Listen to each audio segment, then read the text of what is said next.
Welcome to Barbara's Bulletin. I'm your host, Barbara. Today, we're focusing on a developing humanitarian crisis that's affecting millions of people around the world. The United Nations has warned that famine is looming in at least a dozen countries, including Sudan and Gaza. According to a joint report by the World Food Programme and the Food and Agriculture Organization, millions more people are at risk of catastrophic hunger, with 6 countries already considered to be of very high concern. We've seen reports of severe food shortages, particularly in conflict zones where aid delivery is often hindered by violence and bureaucratic red tape.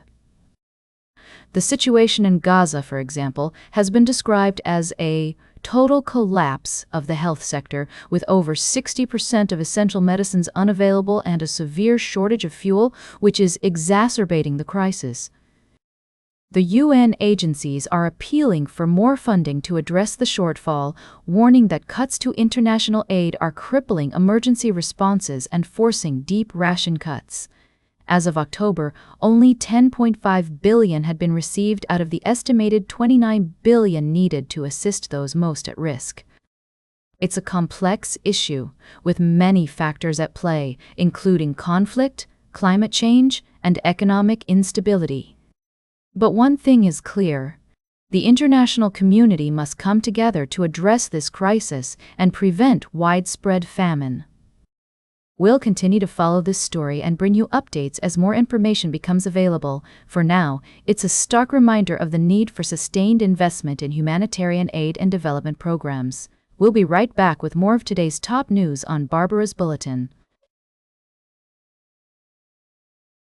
Welcome back to Barbara's Bulletin. We're diving into a disturbing story that's making headlines around the world.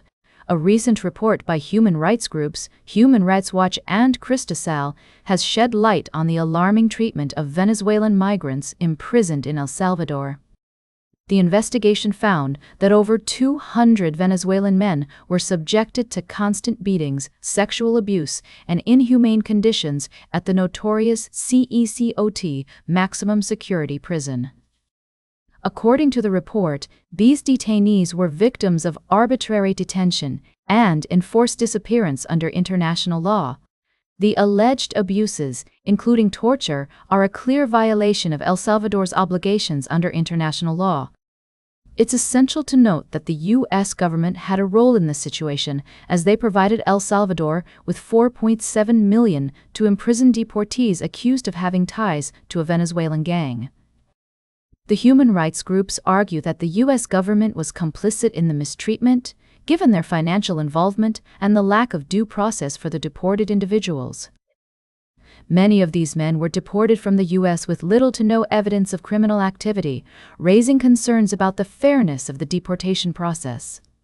It's crucial to approach this story with a critical eye, considering multiple perspectives and the complexities of international relations.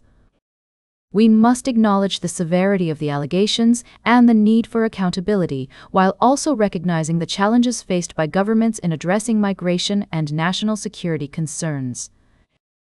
As we continue to follow this developing story, it's essential to prioritize fairness, accuracy, and empathy. The treatment of these Venezuelan migrants is a stark reminder of the importance of upholding human rights and dignity, regardless of nationality or circumstances.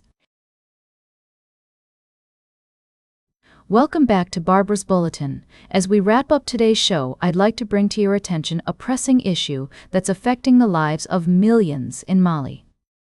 The country is facing a severe fuel shortage orchestrated by the Islamist militant group JNIM, which has been targeting highways and fuel convoys.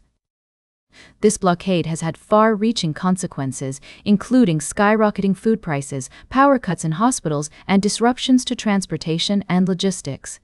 The situation is indeed dire, with many Malians struggling to access basic necessities like food and healthcare. The government, led by Colonel Assimi Goïta, has announced emergency measures, including escorting fuel convoys and signing an agreement with Russia for refined petroleum imports. However, critics argue that these efforts are reactive rather than proactive, and the situation remains precarious. It's essential to acknowledge the complexity of this issue, which involves not only security concerns but also geopolitical implications. The reliance on Russian support may have long-term consequences for Mali's relationships with Western countries and its position in the global arena. As we consider the human impact of this crisis, it's crucial to remember that the people of Mali are not just statistics or headlines, they are individuals facing real challenges and uncertainties. Amidou Diallo, a welder struggling to find fuel for his generator, summed it up: "We're facing a crisis. If it continues like this, other problems may arise, and that could give people dangerous ideas." As we close today's show, I urge you to stay informed about the developments in Mali and the surrounding region. It's crucial that we engage with these issues, considering multiple perspectives and promoting nuanced understanding. That's all for today's Barber's Bulletin.